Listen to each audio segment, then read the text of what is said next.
Hi, this is Billie Beene here with a world news flash update, and I would like to say I have a subscribe button in the lower right corner of my screen. Thanks for like, subscribe, and share. So I'm going to just do a flash update on what's going on in Israel and in Russia and Ukraine. So we'll begin with the reports coming out from multiple sources, including Pepe Escobar. He's a well-known truther, international geopolitical analyst. Scott Ritter, he's a retired Marine military analyst. Colonel Douglas MacGregor, a retired colonel from the U.S. Army. Plus, okay, so we have reports that began coming out yesterday that Israel's response to Iran's retaliation, and this happened not last night, but the night before, and the report is that Israel flew an F-35 into Jordan that was loaded with most likely a tactical nuke. It was to have been dropped high over Iran to produce an electromagnetic pulse. This would have taken out computers, the power grid, cell towers, so on. Some planes would have fallen out of the sky. Some cars would have been just gone dead because they have computers in them that would have been affected. Essentially taking Iran back to the Stone Age. The reports are that when the Israeli F-35 was flying over Jordan to drop its payload on high up over Iran, that it was shot down by a Russian plane. No other details are coming out. Now, Pepe Escobar says he received his information from a contact in Asia, not Russia, not China, and then he was able to confirm it with a second source. But this information I'm presenting to you is all the information that's been coming out. Scott Ritter says he respects Pepe Escobar. He believes that Pepe's sources were not fully read in and didn't have accurate information. So Scott Ritter is not buying it. What we saw after that was this report of Israel's response to Iran's retaliation. I put that in my previous video, that we had then craters here and craters here, supposedly made by Israel against the Iranian Revolutionary Guard Corps in Iraq, and also an attack in Esfahan near a Natanz nuclear facility for Iran. But we did see two craters. The craters are 16 feet deep and 32 feet wide. So far, no information has come out about what would have produced. Well, we do have information about Israel using here an F-16 and in Iran an F-35 using Rampage Israeli missiles. So that's what we have going on. But the rumors persist that Israel did in fact load a nuke on an F-35 to drop it high on Iran to produce an electromagnetic pulse, and that it was shot down by a Russian plane. So we have that going on. So we have information also from burning platform, and Canadian prepper. Yeah. So we've got that going on. Now, we'll talk about what's going on in the Russia-Ukraine Odessa. So Hal Turner reports that we have French soldiers going into Odessa. We have some other sources saying that U.S. troops are also going into Odessa, but we cannot confirm that. And we have other sources who say that that's not accurate. Now, the French troops, information comes from Hal Turner. He says 1,000, we can't confirm U.S. troops in Odessa. We can confirm French troops have gone into Odessa, 1,000 with armor. And Hal Turner's information on April 13, the French Foreign Legion near Slaviansk, and that would have been in this area, Slaviansk. And we saw the French Foreign Legion killed by Russia within 48 hours. Most were dead or injured. And that was April 13.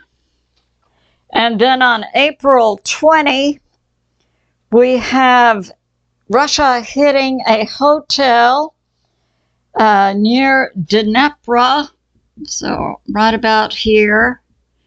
So Russia hit a hotel where there were a lot of NATO troops and officers.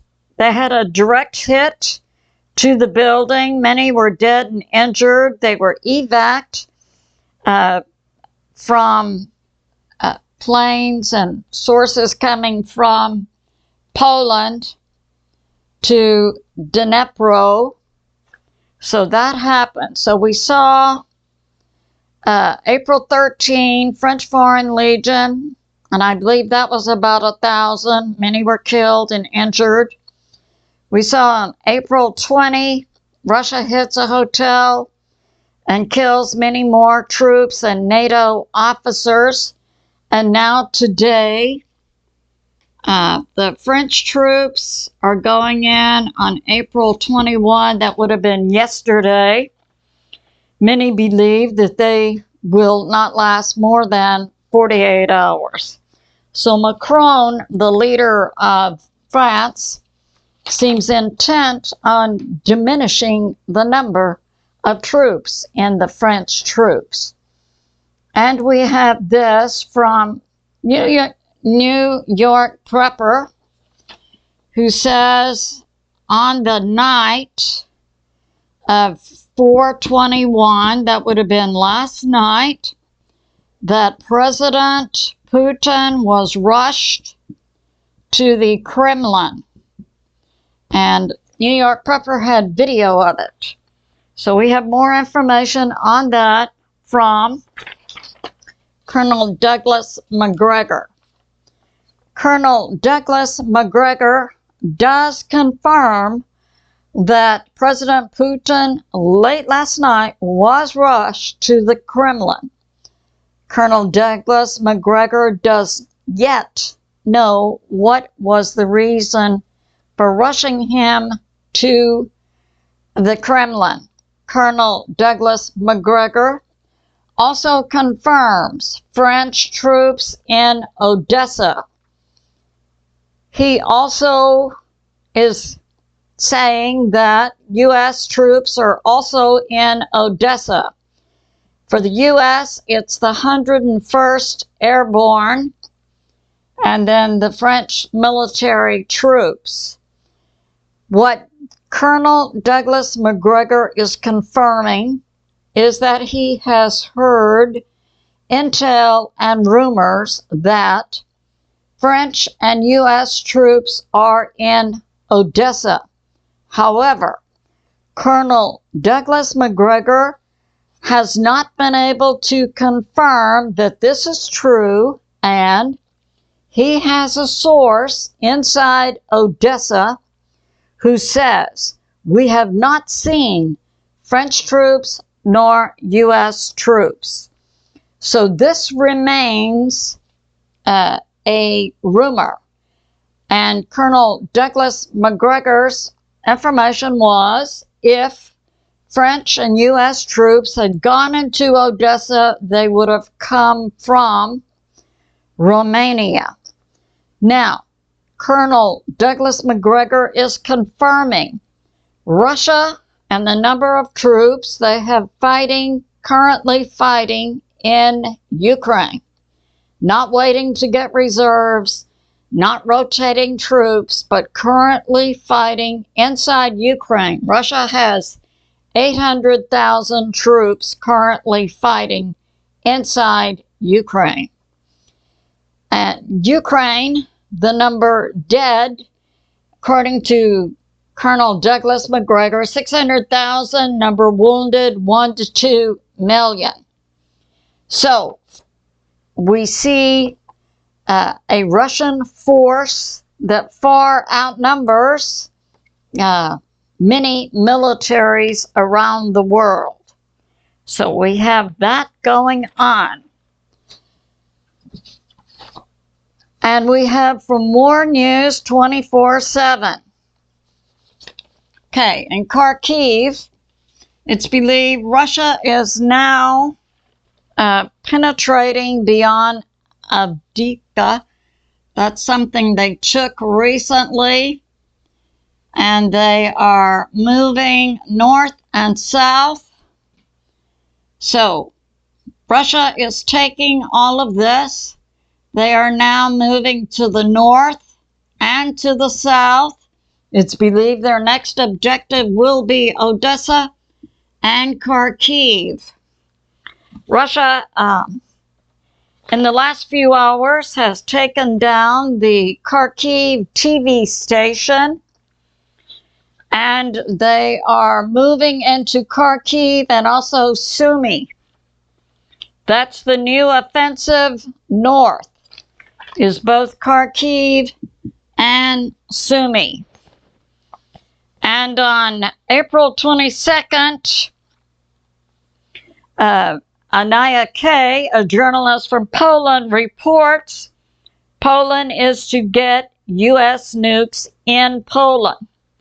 I submit when the government or military begins to make public statements about something they're going to do in the future, that they have already done it. So I believe U.S. nukes are already inside Poland. War News reports the response from Russia to nukes being in Poland.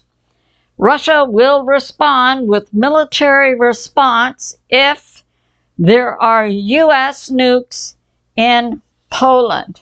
And I submit they're most likely already there.